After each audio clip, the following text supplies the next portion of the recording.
Hello बच्चों, आज मैं वर्ग 10 के गणित के महत्वपूर्ण प्रश्नों को जो परीक्षा 2024 में आपके होने वाले हैं, बोर्ड परीक्षा, अब बहुत कम समय बचा है, तो उसके मैं अति महत्वपूर्ण प्रश्नों को लेकर आया हूं। तो बच्चों चलिए आज आपका पहला प्रश्न हम देखते हैं। पहला है आपका 144 के अभाज्य गुणनखंड में 2 का घातांक बताना है। घातांक आप समझते होंगे पावर, यानी 2 पे कितना पावर है। तो चलिए हम इसको देखते हैं। तो 144 का हम सबसे पहले एलसीएम लेंगे। तो एलसीएम लेंगे 2 से, तो ये आपका 72, फिर 2 से लेंगे तो ये आपका 36 है, फिर 2 से लेंगे तो ये आपका 18 है, फिर 2 से लेंगे तो ये आपका 9 आ गया। तो 2 यहाँ पे कितने आपको दिखाई दे रहे हैं? 1 2 3 4। तो पावर कितना हो गया? 2 पे 4 और गुना हो गया 9। तो यहाँ पे हमारा आंसर कौन सा होगा? सी। ऐसे प्रश्न को इस तरह से आप बना करके जहां भी पूछे अभाज्य गुणनखंड, ऐसे निकाल के फटाक से आंसर लगाना होगा। नेक्स्ट है 8 पे 0 पावर है इंटू 2 पे 0 पावर है। तो बच्चों आपको पता होगा, क्लास 8 से आप पढ़ रहे हो कि किसी भी अगर डिजिट हो तो उसका वैल्यू अगर 0 पावर रहता है तो 1 होता है। तो यहाँ पे 1 इंटू 1, तो 1 को 1 से बच्चों गुना करेंगे तो कौन सा आंसर होगा? बी, सही। चलिए नेक्स्ट देखते हैं। 2/11 का दशमलव प्रसार इसमें से कौन सा होगा? ऑप्शन तो आप देख रहे होंगे। तो चलिए हम चेक करते हैं इसका। तो अंश में हमारा है 2 और हर में हमारा है 11। तो यहाँ पे डिवाइड लगाएंगे डिस्मल, तो यहाँ 0, 1 टाइम्स लगाएंगे तो 11, ये आ जाएगा आपका 9। फिर इस पे 0 हम रखेंगे तो यहाँ 8 टाइम्स लगेगा तो ये हो जाएगा 88। फिर घट के कितना आ जाएगा? 2, मतलब ऊपर वाला आ गया। रेकरिंग लगा लेंगे, ठीक है। तो ये आपका सही आंसर यहाँ पे 0.18 रेकरिंग, ठीक है। अब नेक्स्ट आइए, जो आपका 4th है, द्विघात सूत्र को किसने दिया? तो आपका द्विघात सूत्र क्या है वो पता है, d = b² - 4ac और x = -b + -√d/2a होता है। तो उसके जो देने वाले थे उनका आपसे नाम इसमें पूछा गया है। तो नाम हो जाएगा यहाँ पे श्रीधराचार्य ने दिया था। नेक्स्ट है समानांतर श्रेणी का जो पद है यहाँ पे दिया हुआ है, 5 है, 8 है, 11 है, 14 है एंड सो ऑन का 12वां पद क्या होगा? तो बच्चों यहाँ पे जो पहले होता है उसको तो आपको पता होगा, हम क्या लिखते हैं? ए। तो ए का वैल्यू 5 है। इसका डिफरेंस हम निकालते हैं कि सेकंड में फर्स्ट को घटा लेते हैं तो हमारा आ गया यहाँ पे डिफरेंस, जिसको आप सार्व अंतर कहते हैं, वो है 3। उसके बाद एन का वैल्यू 12वां पद आपसे पूछा गया है तो ये हो गया 12। तो अब 12वां पद A12 आपको निकालना है। तो वैल्यू यहाँ पे इस तरह से निकालिए कि A + n × 1 - कॉमन डिफरेंस, ठीक है। चलिए इस पर हम वैल्यू पुट करते हैं। तो A का वैल्यू है 5, यहाँ पे चलिए n का वैल्यू है 12 - 1, D का वैल्यू कितना है बच्चों? 3। तो चलिए यहाँ पे 5 + 11 को 3 से मल्टीप्लाई करिए 33, ऐड कीजिए 38। तो आंसर आपका कौन सा हो जाएगा? यहाँ पे चेक करना हमें। तो आंसर आपका मिल गया है, वो होगा आपका 38। समानांतर श्रेणी का nवां पद 6n - 2 हो तो पहला पद क्या होगा? पहला पद पूछा है, n का वैल्यू 1। तो n का वैल्यू जब हम 1 रखेंगे यहाँ पे, आप देखो गौर से, तो 6 × 1 - 2, तो 6 - 2 = 4। तो वैल्यू कितने आ गए हमारे? 4, ठीक है। चलिए नेक्स्ट में आइए आप। यहाँ पे नेक्स्ट जो आपका क्वेश्चन है वो है 6 और -5 में x का नियामक है। एक्स आपको पता है कौन होता है, जो फर्स्ट टर्म होता है। फर्स्ट टर्म कौन है हमारा, 6। चलिए तो यहाँ पे आप ऑप्शन कौन सा होगा, ए।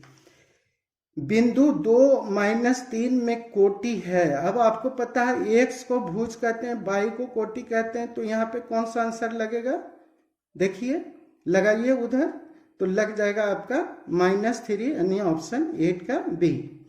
tan थीटा इज इक्वल 1 हो। चलिए इसको हम बना के देखते हैं। tan थीटा का वैल्यू यहाँ पे दिया हुआ है 1। अब बच्चों आपको पता है tan कितने का वैल्यू 1 होता है, तो आप बोलोगे कि 45 का सर होता है। तो tan से tan आपने काट लिया, थीटा का वैल्यू क्या हो गया, 45 डिग्री। तो आंसर हम यहाँ पे देखेंगे कि कौन सा होगा, तो बी होगा।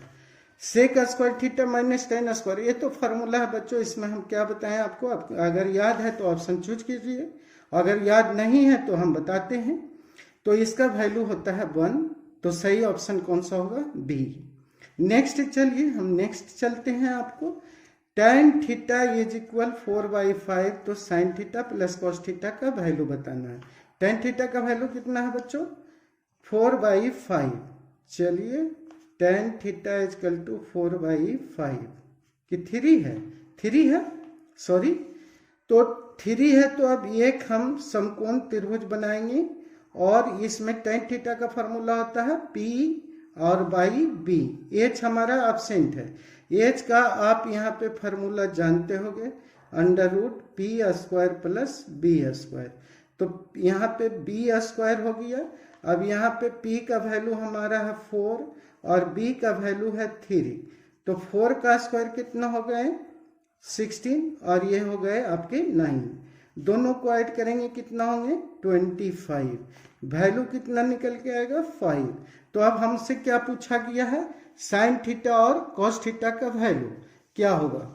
तो यहाँ पे आप निकालिए आप, तो साइन थीटा और प्लस कॉस थीटा। तो साइन थीटा का वैल्यू आपको पता है P/H होता है, और इसका B/H होता है। P का वैल्यू कितना हमारे पास है 4, H का वैल्यू है 5 निकाल के आपने लाया है, तो ये हो गया 4/5, और इधर हो गया आपका B/H यानी 3/5।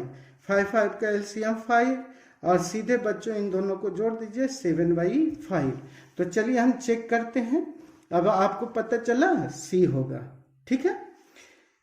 किसी बिंदु नहीं बच्चों, इसको वृत्त कर लीजिए, ठीक है। किसी वृत्त पर, अब यहाँ हम आपको वृत्त लिख देते हैं, मिस्टेक है। किसी वृत्त पर स्पर्श रेखा उसे कितने बिंदुओं पर स्पर्श करती है। चलिए किसी वृत्त पर, तो हम एक वृत्त बना लें और इस तरह से एक स्पर्श रेखा खींच दें, तो एक बिंदु पर ही तो कर रहा है, तो आंसर कौन सा होगा, बी होगा, ठीक है। अब है आपका नेक्स्ट कि अर्धवृत्त का कोण कितने डिग्री का होता है। तो आप सबसे पहले अगर पढ़े होंगे कि जो हमारा अर्धवृत्त होता है, इस पर हम कहीं पर भी एक इस तरह से बनाएं, तो ये जो एंगल बनता है बच्चों, वो कितने का होगा, 90 डिग्री का, यानी समकोण। क्या हो जाएगा, समकोण। समकोण का मतलब 90 डिग्री। नेक्स्ट है कि वृत्त की परिधि दिया हुआ है 2। अब देखिए यहाँ पे 462 सेंटीमीटर है, तो त्रिज्या निकालनी है। ऑप्शन तो बाद में मिलाएंगे, पहले त्रिज्या हमको निकालनी है। तो वृत्त की परिधि का हम सीधा फॉर्मूला लिखेंगे, क्योंकि ऑब्जेक्टिव क्वेश्चन है। तो 2πr होता है, और ये कितना दिया हुआ है आपका, चेक कर लीजिए 462। तो 462 आपने यहाँ पे लिख दिया। पाई का वैल्यू लिखिए, पाई का वैल्यू कितना होता है बच्चों, 22/7। आर का वैल्यू तो निकालना है 462। अब इसको काटिए, 22 जो होता है 22, 2 जो होता है 44, 2 बच गया 1। तो अब ये क्या होगा कि 7 चला जाएगा अप में, तो 7 अप में जाएगा, यानी 21 × 7/2। अब मल्टीप्लाई करिए 147, और बाई हो जाएगा 2, डिवाइड करिए 7, और ये आ जाएगा, तो कितने टाइम्स लगेगा, यहाँ पे 6 8 8 हो जाएगा 8 और यहाँ पे 5, यही आपका हो गया सेमी। ठीक है, तो 78.5 किसका है चेक कीजिए, यहाँ पे डिवाइड देख लीजिए एक बार, आप देख लीजिए ऑप्शन में है या नहीं है। तो यहाँ पे 7 हो गया, ठीक है, और यहाँ पे 3, अच्छा सॉरी हो गया मिस्टेक, 3 हो गया 5 हो गया, ठीक है। चलिए 73 पॉइंट कितना हो गया 5, ए हो गया ऑप्शन। अर्धवृत्त का परिमाप क्या होगा, व्यास दिया हुआ है, तो अर्धवृत्त का भी परिमाप निकालना है तो हम एक पहले फिगर बनाएंगे। फिगर कैसा बनाएंगे, इस टाइप का, इसका परिमाप निकालना है। परिमाप आप समझ रहे होंगे कि ये भी लेना है और ये भी लेना है, तो इसको हम क्या बोलते हैं डी, और इसको हम क्या बोलते हैं परिधि। तो परिधि बोलते हैं, तो इसका जो अर्धवृत्त की परिधि होगा वो तो होगा पाई आर, और प्लस ई वाले को लेना है तो डी, और डी हमारा कितना दिया हुआ, जरा यहाँ पे आ जाइए, तो डी हमारा दिया हुआ है यहाँ पे कितना है 14 सेंटीमीटर। चलिए तो यहाँ 14 लिखा, अब 14 लिख करके हम क्या करेंगे, सबसे पहले आर निकालेंगे, तो आर होता है d/2, 14 का हाफ करिए तो 7 सेमी आ जाएगा।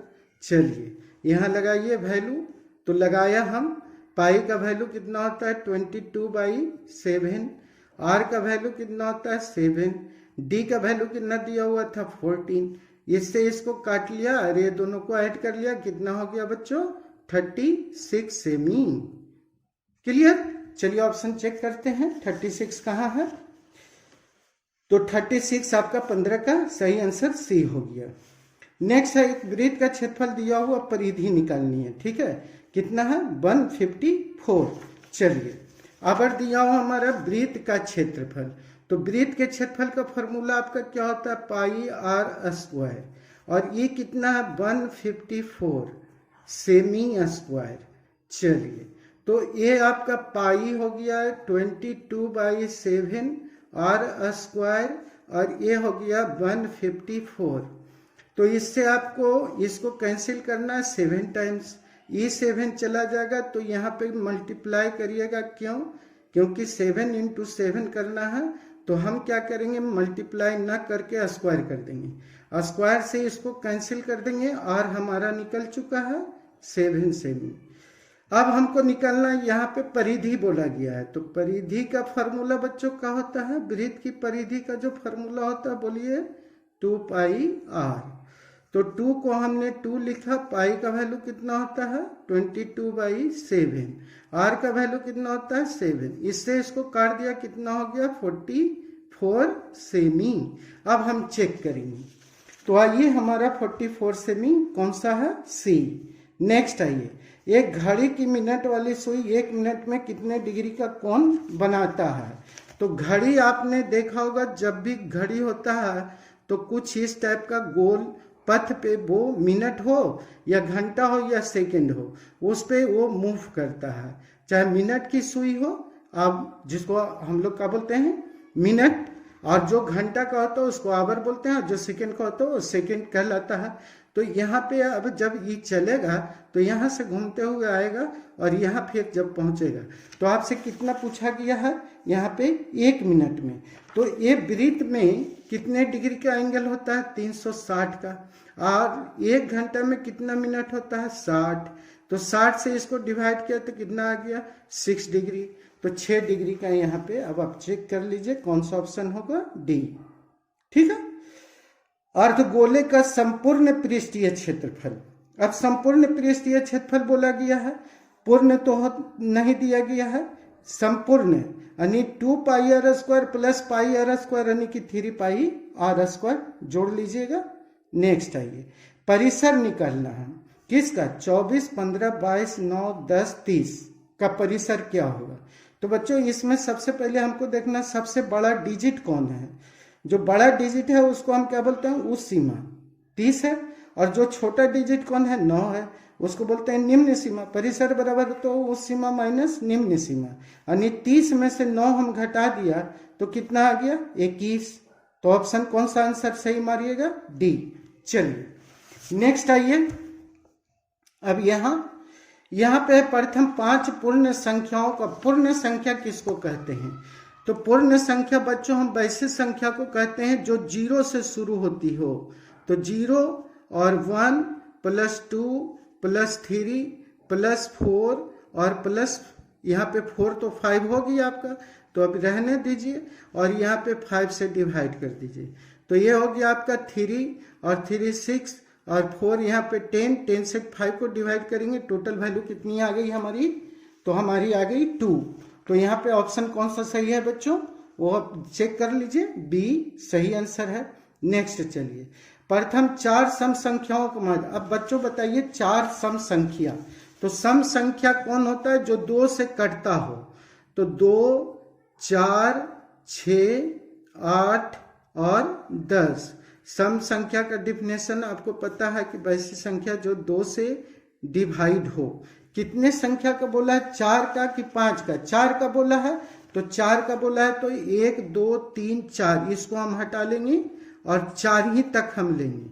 चलिए जोड़िए, 8 6 14, 14 और 4 कितना हुआ बच्चों? 18 और 2 20। 20 से अगर 4 को डिवाइड करें कितनी आएगी? तो 5 आएगी। तो 5 यहाँ पे कौन सा ऑप्शन सही है? तो वो है ए। क्लियर?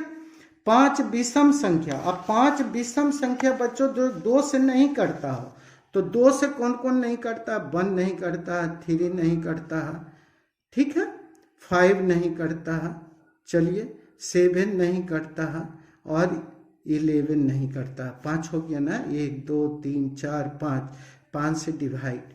तो 11 और इसको जोड़िए, तो जोड़े तो कितना आ गया? 18। 18 में फिर इसको जोड़िए 5 को, कितना आ गया? 23 और 23 में फिर इसको जोड़िए, कितना हुआ? 26 और 1 को ऐड कर लीजिए, कितना हो गया? आप बताइए हमें। तो यहाँ पे हम जब देखें 18 को 5 23 और 4 27, 27 में 5 से डिवाइड कीजिए। तो 5 से डिवाइड किए तो 5 से 25 हो गया, 5 के 20 हो गया। चलिए देखिए 5.4। तो यहाँ पे आपका 5 विषम संख्याओं का जो माध्य होगा यहाँ पे चेक कर लीजिए, आपका आया है 5.4। इसमें से कोई दिख रहा है तो आप यहाँ पे एक काम कर सकते हैं कि नियरेस्ट 10 पढ़े होंगे, तो नियरेस्ट 10 में हम लोग इस चूंकि 5 से बिलो है, नीचे है, तो 5 यहाँ पे हम सही आंसर लगाएंगे, यानी बी। ठीक है। 3 गुना माध्यक बराबर यहाँ बहुलक जोड़ कौन सा होगा? इसमें से चलिए आप चेक कीजिए। ऐसा फार्मूला एक पढ़े होंगे, कार्ल पियर्सन का सूत्र है, कार्ल पियर्सन साहब ने ये दिया था। तो वहाँ पे हम देखे थे कि बहुलक बराबर होता है 3 गुने माध्यक घटाओ वहाँ पे 2 गुना माध्य, तो ये होगा, तो ये होगा, इधर जाएगा तो प्लस हो जाएगा, तो ये ऑप्शन कौन हो गया? बी। अब ये आपका नेक्स्ट क्वेश्चन है कि इसका भी माध्य निकालिए। x plus 3, x plus 6, x plus 9, x plus 12। चलिए तो हम आते हैं, x है, x प्लस 3 है, नेक्स्ट आप आइए, x प्लस आपका 6 है, चलिए x प्लस आपका 9 है, उसको भी ले लिया, और x प्लस आपका 12 है। ठीक है, चेक कर लीजिए एक बार, यही तो नहीं है कि दूसरा है x plus 3, x plus 6, x plus 9, x plus 12। चलिए यही है, इसका माध्य निकालना है, तो हम चेक करेंगे कि बटा कितना हुआ। 1 यहाँ 2 3 4 5, चलिए यहाँ ये x कितने हैं चेक कीजिए, x 1 2 3 4 5 x हैं। चलिए 4 यहाँ पे देखिए 3 और 6 9 9 9 18 हो गया, 18, और ये आपका 12 30 में 5 अब यहाँ पे डिवाइड दोनों में करना है, कॉमन डिवाइड होगा, इससे भी काटना है, इससे भी काटना है, तो हमारा हो जाएगा x प्लस 6 5 जो 30 और 5 1 जा 5। तो ये आपका सही आंसर हो गया x प्लस इसमें से 6, ए ऑप्शन सही है। माध्यक निकालना है, तो माध्यक निकालने के लिए सबसे पहले आपको याद होगा 9 में पढ़े होंगे, ऐसा क्वेश्चन पूछता है अक्सर बोर्ड परीक्षा में। तो इसको पहले हमको किस रूप में सजाना? असेंडिंग ऑर्डर में, आरोही क्रम। तो असेंडिंग ऑर्डर में पहले छोटे वाले को लिखिए 6, फिर 7, फिर 8। ठीक है, 6 7 8 हम लिख लेते हैं, पहले 6 है, 7 है, फिर 8 है, 8 से बड़ा देखिए इसमें से कौन सा है, 8 के बाद देखिए तो 8 के बाद आपका आ जाता है 12 के बाद 13, 13, 14, 15, यानी कि 12, 13, 14, 15। चलिए यहाँ पे 12, 13, 14 और 15। अब इसको हम गिनेंगे 1 2 3 4 5 6 7। एन कितना है बाबू, तो एन है आपका यहाँ पे 7। अब बच्चों यहाँ पे दिमाग लगाना है, 7 है तो 7 ये हमारा ऑड नंबर है, तो ऑड नंबर का फॉर्मूला आपने पढ़ा होगा कि ऑड नंबर का फॉर्मूला n + 1/2 होता है। तो यहाँ पे 7 + 1 और बाई 2 यानी कि 8/2। 8/2 का मतलब क्या हो गया 4। तो यहाँ पे 1 2 3 4 ये आ रहा है, इधर से चलिए 1 2 3 4 ये आ रहा है, यानी कौन सा आंसर होगा माध्यक में, वो होगा 12। तो आंसर यहाँ पे चेक कीजिए कौन सा होगा, डी। ठीक है। अब एक सिक्का को उछालने पर जीत आने की संभावना आपसे पूछी गई है।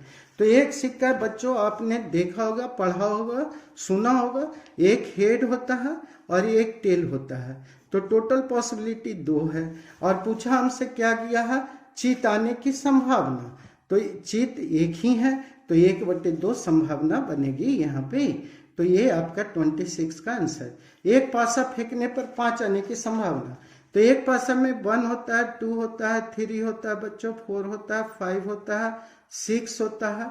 अब इसमें 5 कितना है, 1 है। संभावना टोटल कितनी हो गई, 6। 1/6 हो गई संभावना। ये बी ऑप्शन सही हो गया।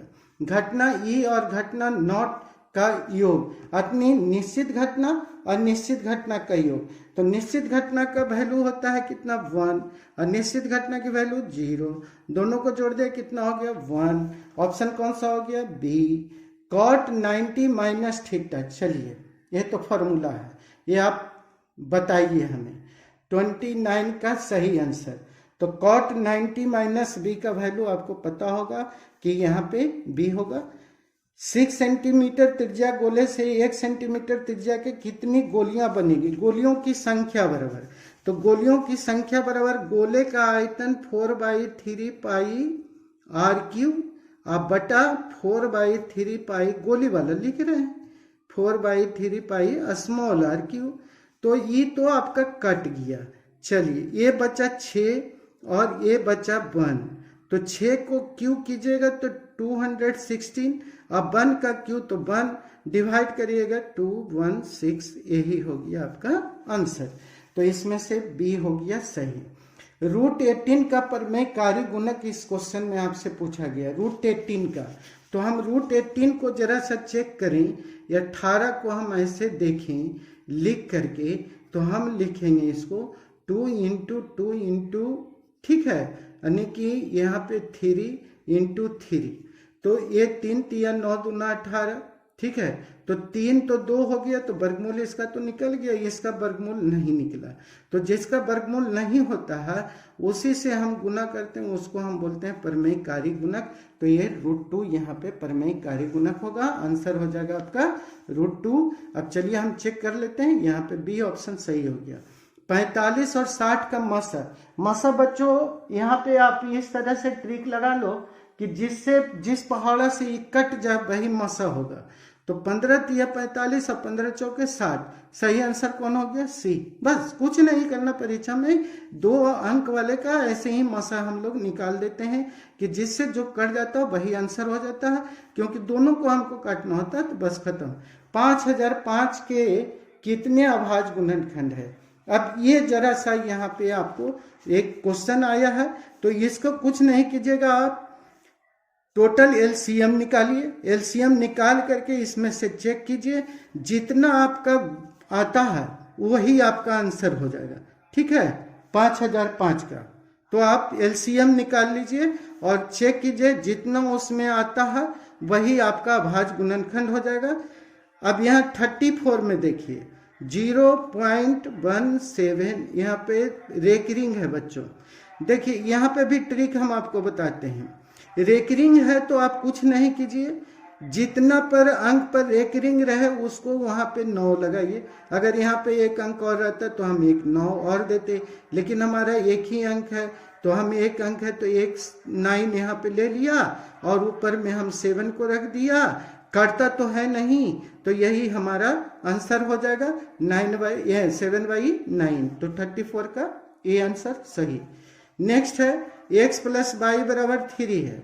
x plus y is equal 3। चलिए, और 3x minus 2y is equal है 4। हल करना हमको, तो हल करके लाना है वैल्यू। तो हम क्या करेंगे, दिमाग लगाएंगे कि यहाँ पे 2 है तो हम इसको 2 से गुना कर देंगे तो 2 हो जाएगा, और यहाँ पे 2y, और यहाँ पे करेंगे जो भी करेंगे दोनों तरफ करेंगे, और यहाँ पे 3x लिखेंगे, इसको नीचे में ला करके 2y लिखेंगे, और यहाँ पे 4। अब एक कट जाता है तो काट देना है। यहाँ पे 5x हो गया इज इक्वल 10, इससे इसको डिवाइड कर दिया तो ये 2 निकल गया। अब 2 यहाँ रखेंगे तो यहाँ घट के आ जाएगा 1, यानी y का वैल्यू 1 और x का वैल्यू 2। तो चेक कीजिए कौन सा होगा, 2 1, यही हो गया आपका। नेक्स्ट है यहाँ पे देखिए 56 है, फिर 56 है, रूट में फिर 56 है। ऐसे प्रश्नों को आप कुछ नहीं करिए, आप सीधे इसको फैक्टर में लाइए। फैक्टर क्या है आपका, 7 56 है ना। तो 7 56 में आपको अब देखना है कि प्लस या माइनस, जब फैक्टर करिएगा तो यहाँ पे आपका जो वैल्यू आएगा वो आ जाएगा, सी का आंसर सही हो जाएगा। ठीक है, चलिए नेक्स्ट आपको लाते हैं जो आपका यहाँ पे क्वेश्चन नंबर है 36 के बाद आपका 37। ठीक है, द्विघात समीकरण इतना का विवेचक निकालना है बच्चों। अब विवेचक आपने पढ़ा होगा, विवेचक डी होता है। डी बराबर क्या होता है वैल्यू, आप सोचिए कि डी को हम फॉर्मूला लिखते हैं b² माइनस 4 और a और c। तो b का वैल्यू अब आ जाइए आप हमारे पास, तो b यहाँ पे निकालना, तो b यहाँ पे चेक करिए, b है -4 और यहाँ पे ये हो गया 2 और ये हो गया c आपका 3। तो चलिए यहाँ पे b का वैल्यू लेते हैं -4 का होल स्क्वायर, और ये हो गया 4, a का वैल्यू हो गया 2 और इसका वैल्यू 3। 4 का हो गया 16 माइनस 4 दूना 8 24, ये घट जाएगा उल्टा, क्या आ जाएगा वैल्यू बाबू बोलिए आप लोग। तो ये वैल्यू उल्टा जब घटेगा 8 से 24 तो यहाँ पे -8 आ गया, तो ये सी आपका सही हो गया। द्विघात समीकरण इतना के मूलों का योगफल, मूलों का योगफल alpha plus beta. Alpha plus beta का फॉर्मूला बाबू क्या होता है, -b/a। तो -b, b का वैल्यू कितना है 2, माइनस रहने दीजिए 2, और a का वैल्यू कितना हो गया यहाँ पे 1, तो डिवाइड करिए तो ये हो गया आपका 2। ठीक है, कोई दिक्कत नहीं है, कौन सा ऑप्शन सही है, ए। चलिए नेक्स्ट देखते हैं, कहता है कि यदि इतना के मूल बराबर हो जाए, ठीक है, मूल बराबर हो जाए तो p का वैल्यू निकालिए। अब बच्चों d पर ही हम बनाएंगे, b² माइनस 4ac। एकदम ध्यान से देखिए, आज हम आपको बहुत खटा रहे हैं, 50 प्रश्न है तो आपको हम 50 वन बाई वन करके हम बता रहे हैं आपको। तो यहाँ पे चलिए, यहाँ पे d हो गया आपका b² माइनस 4ac, चूंकि मूल बराबर है तो यहाँ पे 0 कर लीजिए, समान हो गया। अब यहाँ पे b का वैल्यू है हमारा -p, तो -p का होल स्क्वायर तो प्लस हो जाएगा। अब 4a का वैल्यू 1 और इसका वैल्यू 4।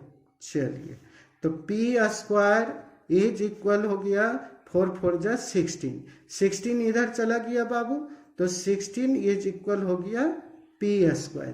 ठीक है, तो अब p² हो गया तो इसको रूट में ले आइए, यहाँ पे p इज इक्वल इंप्लाइज कर देते हैं, p इज इक्वल हो जाएगा √16, 16 का किसी भी अंक का वर्गमूल ±4 होता है। ठीक है, चलिए तो अब चेक कर लीजिए, b हो गया। समानांतर श्रेणी का ये जो आपका पद है 80 76 72 घटते जा रहा है, कौन सा पद शून्य होगा। पद दिया हुआ है, प्रथम पद दिया हुआ है ये आपका, चलिए यहाँ से लेते हैं, ये दिया हुआ आपका 80 डी का वैल्यू निकालिए तो 80 इसमें ले जाके घटाएगा, -4 हो जाएगा, उल्टा घटाना है। और ए एन का वैल्यू आपको दिया हुआ है यहाँ पे 0। तो अब इस मैथ को हल करते हैं। चलिए देखिए आप लोग थोड़ा, तो ए एन को हम यहाँ लिखते हैं, ये इक्वल हो गया a plus n minus 1 into common difference. यहाँ पे 0 रख लिया, इसका वैल्यू 80 रख लिया, प्लस एन माइनस 1। अब डी का वैल्यू आपको बच्चों पता है -4, ई आएगा इधर बच्चों तो -80। अब -80 जो है बच्चों इज इक्वल एन माइनस 1 और ये हो गया -4। इससे इसको काट दीजिए, 20 टाइम्स कट गया, एन माइनस 1 को इधर लगेगा, 21 इज इक्वल एन। बच्चों हम पूरा एक्सप्लेन आपको करके आज दे रहे हैं। चलिए तो यहाँ पे आपके कौन से आंसर हो जाएंगे, 21वां पद, ठीक है बी। फिर ये 34वां पद इसमें पूछ रहा है, -10 है, -6 है, -2 है, फिर 2 है, और उसके बाद ये ... 34, यानी ए एन 34 है, ये है -10। आपसे एन पूछ रहा है कि एन क्या है, ये 34 ए एन है बच्चों। तो चलिए ए का वैल्यू हमें पता है कितना है, ए का वैल्यू हमारे पास कितना है, गौर से आपको हम दिखा देते हैं कि यहाँ पे कितना वैल्यू हमारे पास, ये है सॉरी -10 है। चलिए तो ए का वैल्यू हम देख रहे हैं यहाँ पे, आपको हम इस तरह से कर देते हैं, -10 है, और डी का वैल्यू -6 में हमको घटाना है, किसको, -10 को, तो माइनस माइनस प्लस 10 हो गया, ये आपका 4 हो गया बच्चों। और ए एन का वैल्यू आपका दिया हुआ है 34, ठीक है। चलिए अब इसको हम बना लेते हैं। तो ए एन को हम लिए, ठीक है, a n is equal a plus n minus 1 into common difference, तो 34 हो गया, इज इक्वल, अब चलिए ए का वैल्यू वहां से लीजिए -10, एन तो पता नहीं, निकालना है। डी का वैल्यू कितना है जरा चेक कीजिए, 4, इसको इधर ले आएगा 44, ऐड कर लेंगे ना, यहाँ पे देखिए माइनस है तो प्लस हो गया, एन माइनस 1 और यहाँ पे 4, इससे ये बच्चों कैंसिल, 11 और ये +1 कितना हो गया बाबू, 11 + 1 इक्वल टू 12 आंसर। तो कौन सा आंसर सही होगा बाबू, चेक कीजिए, तो ये हो गया आपका 12, ठीक है। Sine theta is equal cos theta, तो थीटा का वैल्यू चलिए चेक करते हैं। Sine theta is equal tan cos theta है ना। चलिए तो साइन थीटा के नीचे आपको यहाँ इसको ले आना है और यहाँ कुछ नहीं, 1। तो sine theta by cos theta का फॉर्मूला आपने पढ़ा होगा, tan थीटा होता है। चलिए tan कितना का वैल्यू 1 होता है बच्चों, आपको पता होना चाहिए, tan 45 का होता है ना। तो tan से tan आपने क्या किया, काट लिया, थीटा का वैल्यू आपने बता दिया, आंसर वहाँ चूज कर लीजिए, कोई डाउट नहीं है, आपका 1 आ चुका होगा। कौन सा होगा सही आंसर बताइए, 45 आ गया ना, ये हो गया ये। नेक्स्ट 43, चलिए सेक स्क्वायर 60 डिग्री -1 का मान अब आपको निकालना है। तो बच्चों सेक किसका उल्टा होता है, कॉस का। कॉस 60 का वैल्यू कितना होता है, 1/2, इसका वैल्यू कितना हो जाएगा 2 का स्क्वायर कितना होगा, 2 दूना 4, 4 से गया कितना बचा 3, खत्म। इसको ऐसे ही सबको बनाइए। साइन थीटा, यहाँ देखिए थीटा तो ना है, ये है, तो sine A into cosec A. अब कॉसेक का फॉर्मूला 1/sin ए, साइन से साइन कट गया, 1 वैल्यू हो गया, ठीक है। अब यहाँ पे cot 90 माइनस थीटा, अभी एक देखें ऐसा ही प्रश्न था ना, तो ऑप्शन कौन सा सही हो जाएगा, 10 ले लेना है। छायांकित भाग को क्या कहते हैं, चलिए लघु वृत्तखंड, दीर्घ वृत्तखंड, लघु त्रिज्यखंड या दीर्घ त्रिज्यखंड, ये आप पढ़े हैं। तो इसको हम क्या कहेंगे, लघु त्रिज्यखंड कहेंगे, ठीक है, सी आंसर सही। बेलन का संपूर्ण पृष्ठीय क्षेत्रफल, अब आप इसमें से चूज कीजिए, हम आंसर बोलते हैं। पाई आर स्क्वायर एच तो आयतन का होता है, 2 पाई आर एच किसका होता है, बताइए बताइए हमें। तो ये तो क्षेत्रफल, ये संपूर्ण क्षेत्रफल, ठीक है, ये पृष्ठीय क्षेत्रफल यहाँ संपूर्ण है। घन का विकर्ण, घन का विकर्ण √2 है, तो वर्ग का विकर्ण होता है, √3 है, घन का विकर्ण होता है। ऑप्शन कौन सा हो गया, बी।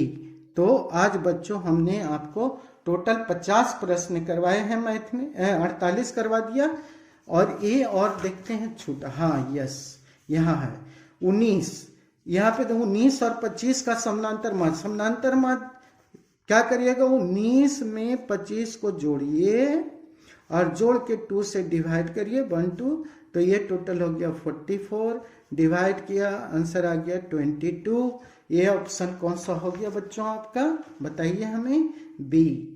अब माध्यिका निकाले, देखिए बच्चों अभी हम माध्यिका निकाले हैं इस टाइप का, पहले हमको छोटा से बड़ा लिखना होता है, तो हम इसको 1 2 3 फिर 4 फिर 5 फिर 6 फिर 7 लिख लेंगे, ठीक है। चलिए यहीं पे आपको हम बता देते हैं, 1 2 3 इस तरह से लिखिए, 4 5 6 7।